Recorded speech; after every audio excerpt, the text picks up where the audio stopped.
இப்போ இந்த இடத்துல நபி ஸல்லல்லாஹு அலைஹி வஸல்லம் என்ன பண்றாங்க, முதல் தடவை அதான் ரெண்டாவது அக்கபா முடிஞ்ச உடனே நபி ஸல்லல்லாஹு அலைஹி வஸல்லம் ஹிஜ்ரத்துக்கு பர்மிஷன் கொடுக்குறாங்க. இது வரைக்கும் சஹாபாக்களுக்கு பர்மிஷன் கொடுக்கல, வெறும் ரெண்டு பேருக்கு மட்டும்தான் பர்மிஷன் கொடுக்கப்பட்டிருந்தது.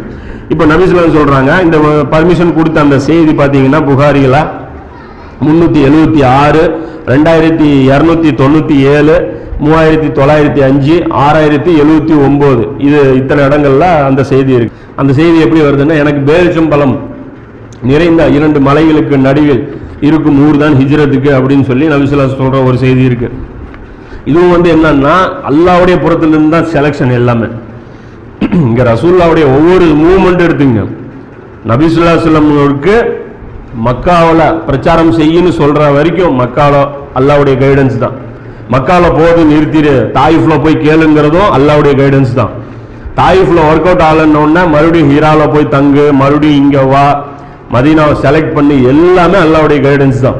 இது அல்லாஹ்வுடைய கைடன்ஸ் பண்ணா அவர் சொல்றாரு, ஹிஜ்ரத்ல எனக்கு காட்டப்பட்டது மதீனா, அதுக்கப்புறம் தான் அந்த ஊரை நபி ஸல்லல்லாஹு அலைஹி வஸல்லம் இவருடைய ஆப்ஷன் கிடையாது.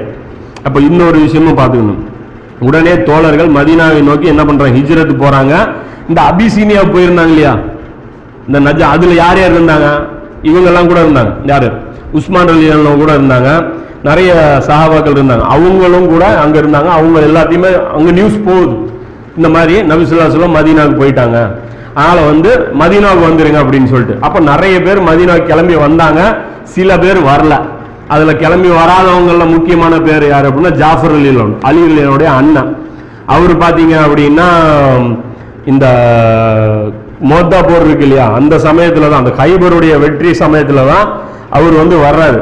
இப்ப இது ஒரு விஷயம். இப்ப இந்த விஷயம் வந்தவொடனே என்ன பண்றாங்க, ரசூலுல்லாஹ் பர்மிஷன் கொடுத்துட்றாங்க, ஒரு சின்ன சின்ன பேட்சா அவங்கவுங்க கிளம்புறாங்க. இப்ப நபி ஸல்லல்லாஹு அலைஹி வஸல்லம் என்ன பண்றாங்கன்னா அபூபக்கர் ரலியல்லாஹு நிறுத்தி வச்சிடுறாங்க. இது கூட பாத்தீங்க அப்படின்னா அல்லாஹ்வுடைய உத்தரவுப்படி தான், ரசூலுல்லாஹ்வுடைய செலக்ஷன் கிடையாது அபூபக்கர், அல்லாஹ்வுடைய செலக்ஷன் அபூபக்கர் ரலியல்லாஹு. ஒட்டகம் நபி ஸல்லல்லாஹு அலைஹி வஸல்லம் இப்போ அவர் என்ன பண்றாரு, ஒரு ஒட்டகத்தை வாங்கி வச்சிடுறாரு, 2 ஒட்டகம் வாங்கி வச்சுக்கிட்டு அதுக்கு தீனி எல்லாம் போட்டு வளர்த்துறாரு. அது நபி ஸல்லல்லாஹு அலைஹி வஸல்லம் போய் சொல்றாரு, இந்த மாதிரி ஒட்டகம் கூட நான் ரெடி பண்ணிட்டேன் அப்படின்னு.